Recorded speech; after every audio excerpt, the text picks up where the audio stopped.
નમસ્તે વિદ્યાર્થી મિત્રો, વંદે માતરમ, જય હિન્દ. ધોરણ 12 વિષય ગુજરાતી. આજે આપણે ગુજરાતીના પ્રથમ કાવ્ય વિશે ચર્ચા કરવી છે.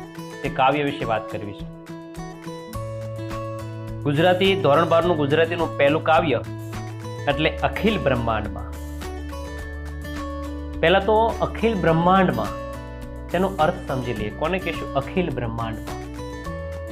અખિલ એટલે આખું, સમસ્ત. બ્રહ્માંડ એટલે વિશ્વ. અહીં જે અર્થ આપવામાં આવેલો છે તેની વાત કરું છું. બ્રહ્માંડ એટલે વિશ્વ. ખૂબ સરસ વાત આ પદની કરવામાં આવેલી છે. નરસિંહ મહેતા લખિત અખિલ બ્રહ્માંડમાં પદ જ્યારે આપણે ભણતા હોઈએ, ચર્ચા કરતા હોઈએ, સૌથી પહેલા આપણે નરસિંહ મહેતાનો પરિચય મેળવી લઈએ. નરસિંહ મહેતા 15મી સદીમાં થઈ ગયા, એટલે તેને 15મું શતક કહેવામાં આવે છે. તેનો સમયગાળો તે હતો. ગુજરાતી ભાષાના આદ્ય કવિ, જેને આદિ કવિનું પણ બહુમાન આપીએ છીએ આપણે, નરસિંહ મહેતાનું વતન ભાવનગર જિલ્લો હતો. ભાવનગર જિલ્લાનું તળાજા તાલુકો, ત્યાંના તે વતની હતા. પણ આમ જોઈએ તો તે નરસિંહ મહેતાએ પોતાનું કર્મભૂમિ જુનાગઢને બનાવેલી છે. જુનાગઢ સાથે નરસિંહ મહેતાનો બહુ સારો એવો નાતો છે. તેમણે લખેલી કેટલીક રચનાઓ પ્રસિદ્ધ છે. શામળ શાહનો વિવાહ, હાર, હુંડી, કુંવરબાઈનું મામેરું અને શ્રાદ્ધ એમની આત્મચરિત્રાત્મક રચનાઓ છે. નરસિંહ મહેતા ગુજરાતી ભાષાના ઉત્તમ કોટીના ભક્ત કવિ કહ્યા છે. કારણ કે તેમના હાથે જે કલમ ચાલી છે, તે કલમ તેના વિચારોના સીધા જ તેના વિચારો તેના હૃદયમાંથી પ્રખ્યાત છે. એમણે જ્ઞાન, ભક્તિ, વૈરાગ્યના પદોનું સર્જીને ગુજરાતી કવિતાઓને રળિયામણી કરી છે. તેના પદોની અંદર જ્ઞાન, ભક્તિ, વૈરાગ્યની વાતો છે. ઝૂલણા સંદમાં લખાયેલા નરસિંહ મહેતાના પ્રભાતિયા લોકકંઠે વસીને આપણે ત્યાં ચિરંજીવી બન્યા છે. ચિરંજીવી બનવું એટલે લાંબા સમય સુધી જીવતા રહે. આજે તેના પ્રભાતિયાઓ, તેને પ્રભાતિયા ઝૂલણા સંદમાં લખ્યા છે, માટે યાદ રાખવા. જેમ કે ભોળી રે ભરવાડણ, જળ કમળ ચાંડી જા ને જાદવા, જાગો ને જશોદાના જાયા વગેરે હૃદય સ્પર્શી અને ભાવ નિતરતી એમની કાવ્યવાણી. એની સરળતા અને સહજતાથી આપણા મનને રમણીય કરી દે છે. તેમની સરળતા, સહજતા આપણા મનમાં રમવા લાગે છે. હવે જે અખિલ બ્રહ્માંડમાં જે પદ લખ્યું છે, તે પદમાં શું વાત કરવામાં આવી છે? તો આપણે જે ભણવાના છે, આપણા અભ્યાસક્રમમાં જે પદ છે, અખિલ બ્રહ્માંડમાં, આ પદમાં નરસિંહ મહેતા ઈશ્વરમાં સર્વવ્યાપક રૂપની લીલાને વર્ણન કરે છે. તેના અલગ અલગ જે રૂપ તેનું વર્ણન કરેલું છે. સંસ્કૃતમાં એક યુક્તિ છે, એકમ સતઃ વિપ્રા બહુધા વદંતી, એટલે કે પરમાત્મા તાત્વિક રીતે એક જ પણ અનેક રૂપે દેખાય છે. અંતે તો પરમાત્મા એક જ છે, પણ આપણે અલગ અલગ રૂપે તેને પૂંજીએ છીએ. એમાંની ઘડાયેલા અલંકારોના નામ જુદા જુદા છે. જેવી રીતે આપણે જોઈએ તો કોઈ સુવર્ણ હોય તો તેમાંથી મૂળ તત્વ સુવર્ણ એટલે કે સોનું છે, પરંતુ તેના નામ અલગ અલગ, તેમાંથી અલંકાર બને તેના આપણે નામ અલગ અલગ આપીએ. એવી જ રીતે પ્રભુના સૃષ્ટિના વિવિધ સ્વરૂપો પ્રકટ થાય છે. જ્ઞાનીઓએ રચેલા જ્ઞાન ગ્રંથોને સમજવા જે ગેરસમજ રહી છે એને નરસિંહ મહેતા ગરબડ તરીકે ઓળખાવી હસી કાઢે છે. આવા પરમેશ્વરને શાસ્ત્ર જ્ઞાન દ્વારા તો ખરા, પણ પ્રેમની પરાકાષ્ઠા રૂપે ભક્તિ દ્વારા સરસ રીતે પામી શકાય એવી પોતાની પ્રતીતિ આ ભક્ત કવિએ અહીં વિવિધ દ્રષ્ટાંતો આપી દર્શાવેલી છે. પોતાની પ્રતીતિ એટલે ખાતરી, સમજ. કવિતા અને તત્વજ્ઞાનનો સમન્વય કરતું એકાત્મક ભાવનું આ પદ નરસિંહ મહેતાની ચિરંજીવી અને સદા રમણીય સંસ્મરણીય કૃતિ છે. આ કાવ્ય માત્ર કવિતા જ નહીં, પરંતુ કવિતાની સાથે સાથે તત્વજ્ઞાનની વાત પણ અહીં કરવામાં આવેલી છે. કાવ્યની સમજૂતી પહેલા થોડાક શબ્દ સમજી લઈએ, જે આ તમારા કાવ્યમાં આપેલા છે તેવા શબ્દ જેના વિશે આપણે જોઈએ. અખિલ, અખિલ એટલે મેં તમને પહેલા સમજાવ્યું, આખું, સમસ્ત. બ્રહ્માંડ એટલે વિશ્વ. જુજવે રૂપે એટલે જુદા જુદા સ્વરૂપે. અનંત એટલે જેનો અંત નથી તેવું. બીજો શબ્દ આવશે તેમાં ભાસવું, ભાસવું એટલે ભાસ થવો. તત્વમાં એટલે પંચભૂત, પૃથ્વી, જળ, તેજ, વાયુ, આકાશ. શૂન્ય એટલે કે વિનાનું, રહિત, કંઈ ન હોય તેવું, શૂન્ય. દાખલા તરીકે જ્ઞાન, તેનું જ્ઞાન કેટલું છે એવું તે આપણે કહીએ તો કે એને તેનામાં જ્ઞાન નથી, શૂન્ય જ્ઞાન છે, શૂન્ય જ્ઞાન. વેદ, આર્યોનો સૌથી પ્રાચીન ધર્મગ્રંથ ઋગ્વેદ, યજુર્વેદ, અથર્વવેદ અને સામવેદ. વાસવું, રહેવું, ભૂમિ એટલે જમીન, ધરા. ભૂધરા એટલે ભૂમિને ધારણ કરનાર. કોણ? કૃષ્ણ ભગવાન. ફૂલી રહ્યો એટલે વિકસી રહ્યો. આશે, વિકસી, આશે એટલે આશાએ. વધવું, કહેવું. શ્રુતિ, શ્રાવણ દ્વારા પ્રાપ્ત કરેલું. પણ આપણા કાવ્યની અંદર શ્રુતિનો અર્થ થાય છે વેદ. અને સ્મૃતિ, સ્મૃતિ એટલે અહીં વેદ પછીના ધર્મશાસ્ત્રો. કનક, સોનું, સુવર્ણ.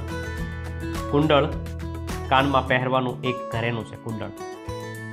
ભેદ એટલે તફાવત. નોહે ન હોય, ઘાટ ઘડવો એટલે આકાર આપવો. હેમ, હેમ એટલે સોનું. ગરબડ, ગેરસમજની વાત છે અહીંયા ગડબડ એટલે.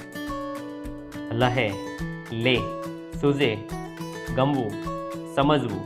બીજ એટલે બી. પટતરો, અંતરપટ, જુદાઈ. શોધના એટલે શોધ, પણ અહીંયા કાવ્યની અંદર શોધનાનો અર્થ આપ્યો છે શુદ્ધિ. નરસિંહ મહેતાએ તેનો શબ્દ તે રીતે અહીં આપેલો છે. હવે આપણે વિગતે કાવ્ય જોઈએ. અખિલ બ્રહ્માંડમાં, અખિલ બ્રહ્માંડમાં એક તું શ્રી હરિ, જુજવે રૂપે અનંત ભાસે. દેહમાં દેવ તું, તત્વમાં તેજ તું, શૂન્યમાં શબ્દ થઈ વેદ વ્યાસે. કેટલું સરસ શબ્દોનો ઉપયોગ કરેલો છે. અખિલ બ્રહ્માંડમાં એક તું શ્રી હરિ એટલે કે સમગ્ર વિશ્વમાં એક શ્રી હરિ તું જ છો. જુજવે રૂપે અનંત ભાસે, પરંતુ તું એટલે કે ઈશ્વર જુદા જુદા અનંત રૂપે દેખાશો. છો તો તું જ, પણ જુદા જુદા અલગ અલગ રૂપમાં દેખાશો. દેહમાં દેવ તું, દેહમાં દેવ રૂપે દેખાશો એટલે કે શરીરની અંદર ભગવાન રૂપે દેખાશો. તત્વમાં તેજ તું, તત્વમાં તેજ રૂપે. શૂન્યમાં શબ્દ થઈ વેદ વ્યાસ એટલે અહીં કીધું છે શૂન્યમાં શબ્દ રૂપે રહ્યો છે. ત્યાર પછી ની પંક્તિમાં સમજૂતી છે. પવન તું, પાણી તું, ભૂમિ તું, ભૂધરા, વૃક્ષ થઈ ફૂલી રહ્યો આકાશે. વિવિધ રચના કરી અનેક રસ લેવાને, શિવ થકી જીવ થયો એ જ આશે, એ જ આશે, એ જ આશે. પવન તું, ભૂધરા, પવન તું, પાણી તું, એટલે કે આ જમીનની અંદર, આ પૃથ્વીમાં, આ ભૂધરા એટલે કે જમીન પર, એમ આ પૃથ્વી પર પવન તું છો, પાણી તું છો, ભૂમિ તું, ભૂમિ પણ તું એટલે જમીન પણ તું, અને ભૂધરા પણ તું, પૃથ્વી પણ તું, જમીનમાં ધારણ કરનાર. ભૂધરા એટલે કે જમીનને ધારણ કરનાર. ભૂધરાનો અર્થ થશે જમીનને ધારણ કરનાર. ભૂધરા કીધું છે એટલે કે આ બધા જ વસ્તુને તું ધારણ કરનાર છે.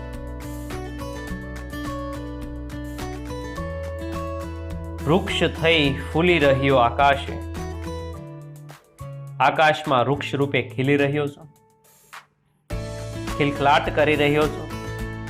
વિવિધ રચના કરી અનેક રસ લેવાને, આમ તો અનેક પ્રકારના રસને માણવા માટે વિવિધ પ્રકારની રચના તે કરી છે. વિવિધ રચના કરી અનેક રસ લેવા, શિવ થકી જીવ થયો એ જ આશે, એ જ આશાએ શિવમાંથી જીવ થયો. વાહ! નરસિંહ મહેતાના અદ્ભુત શબ્દ જો, એક એક શબ્દમાં ભાર છે. વેદ તો એમ વદે, શ્રુતિ સ્મૃતિ શાખ દે, કનક કુંડળ વિશે ભેદ નોહે, ઘાટ ઘડિયા પછી નામ રૂપ જુસવા. અંતે તો હેમનું હેમ હોય, અંતે તો હેમનું હેમ હોય. બહુ તત્વજ્ઞાનિક વાત આ પદની આ બે પંક્તિઓમાં કરવામાં આવેલી છે. વેદ પણ એમ જ કહે છે. શું કીધું? વેદ તો એમ જ વધે, વધે એટલે કહેવું. વેદ તો એમ જ કહે છે. શ્રુતિ અને સ્મૃતિ પણ એ જ વાતમાં સાખ પુરાવે છે, એટલે સાથ આપે છે. કનક, કનક એટલે સુવર્ણ, આગળ વાત કરી શબ્દાર્થ. સુવર્ણ અને કુંડળ, સોનાનું ઘરેણું, એ બે વચ્ચે કોઈ ફરક નથી. સોનામાંથી અનેક ઘાટના અલંકારો બન્યા. કનક કુંડળ વિશે ભેદ નોહે, ઘાટ ઘડિયા પછી નામ રૂપ જુજવા. એટલે તેને જુદા જુદા નામ આપ્યા. સોના અંતે તો એક સોનું છે, તેના અલગ અલગ નામ આપવાની વાત કરી છે. પણ આખરે તો દરેકમાં સોનું જ છે ને. અંતે તો હેમનું હેમ હોય. હેમનું હેમ હોવું એટલે કે અંતે તો સોનું છે. આ તત્વજ્ઞાન, આ તાર્કિક બાબત આપણને સમજાવે છે કે ઈશ્વર ભલે ને તારા નામ અલગ અલગ રહ્યા, કોઈ કૃષ્ણ કહે, કોઈ સ્વામિનારાયણ કહે, કોઈ રામ કહે, કોઈ રહીમ કહે, કોઈ અલ્લાહ કહે, પણ અંતે તો તત્વ તું એક જ છે. તારા ખાલી નામ જુદા છે. એ હાર્દ અહીં આ વાત નરસિંહ મહેતા આપણી સમક્ષ મૂકે છે. ગ્રંથે ગડબડ કરી વાત નવ કરી ખરી, જેહને જે ગમે તેને પૂંજે. વાહ! ગ્રંથે ગડબડ કરી વાત નવ કરી ખરી, જેહને જે ગમે તેને પૂંજે. મન વચન કર્મથી આપ માની લહે, સત્ય છે એ જ મન એ જ સૂજે, મન એ જ સૂજે, મન એ જ સૂજે. ગ્રંથને સમજવામાં આપણે ગડબડ કરી, ગ્રંથે ગડબડ કરી વાત નવ કરી ખરી. ગ્રંથને સમજવામાં આપણે ગડબડ કરી, ગ્રંથે સાચી વાત કરી નથી. નરસિંહ મહેતા કહે છે કે ગ્રંથે સાચી વાત નથી કરી. આથી જેને જે ગમે તેને પૂંજે, જેને જે ગમે તેને પૂંજે. જેને જે ગમે તેની પૂજા કરે. મન વચન કર્મથી આપ માની લહે. મન વચન કર્મથી પોતે જ માની લે છે. સત્ય છે એ જ મનને એમ સૂઝે, તે જ સત્ય છે એમ માને છે, આ જ સત્ય છે. બહુ તાત્વિક વાત અહીં નરસિંહ મહેતાએ મૂકેલી છે. વૃક્ષમાં બીજ તું, બીજમાં વૃક્ષ તું, જોઈ પટતરો એ જ પાસે, ભણે નરસૈયો એને મન તણી શોધના, પ્રીત કરું પ્રેમની પ્રગટ થાશે, પ્રગટ થાશે. વૃક્ષમાં બીજ તું, વૃક્ષમાં બીજ તું, બીજમાં વૃક્ષ તું, બીજમાં વૃક્ષ પણ તું જ છે. વૃક્ષની એમાં બીજ જે છે, બીજ છે તે બીજ તું એટલે કે ઈશ્વર, અને બીજમાં વૃક્ષ એ પણ તું. જો પટતરો એ જ પાસે, એમાં આવરણ જોઉં છું. ભણે નરસૈયો એટલે નરસૈયો કહે છે, નરસિંહ મહેતા કહે છે, એ મન તણી શોધના, એ મનની શોધ એટલે કે શુદ્ધિ, એ મનની શુદ્ધિ છે. પ્રીત કરું પ્રેમથી પ્રકટ થશે,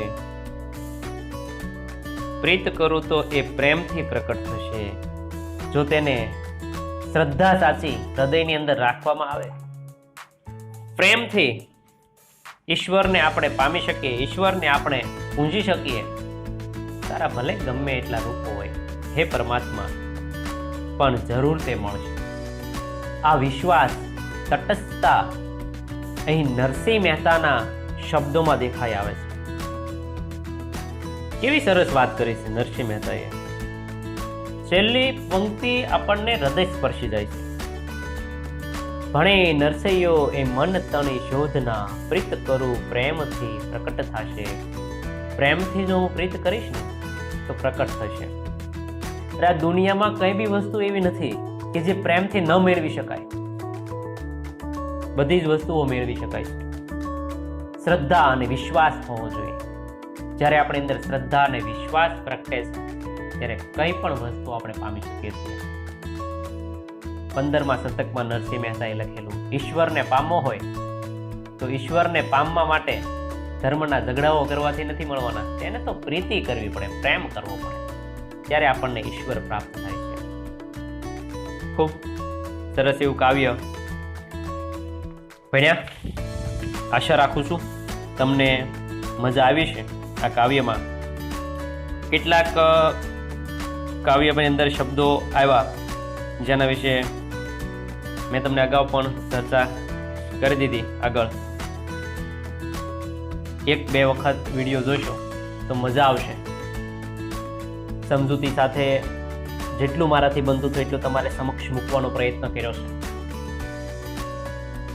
આવી સરસ મજાનો વિડીયો તમારી સમક્ષ હોય તો એક લાઈક, સબસ્ક્રાઈબ અને શેર તો બને જ. અહીં આપણે આ કાવ્ય પૂરું કરીએ. આગળના ગદ્યો સાથે આપણે ફરીથી બીજા લેક્ચરમાં મળીશું. જય હિન્દ, જય ભારત.